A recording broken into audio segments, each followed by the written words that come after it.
ఆ హీరో వెళ్ళి సేవ్ చేస్తుంటే కేజీఎఫ్ గుర్తుకొచ్చింది.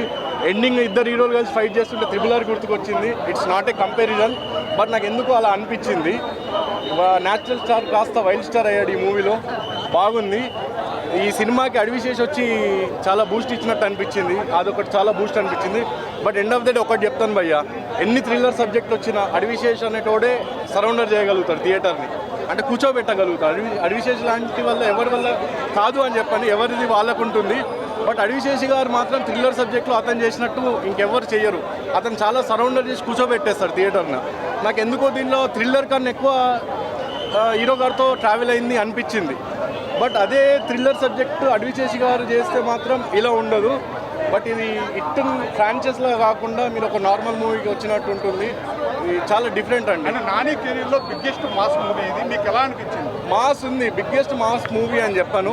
బట్ ఉంది దీంట్లో వైల్డ్ అన్నెసెసరీ ఫైట్స్ కూడా కొన్ని ఉన్నాయి.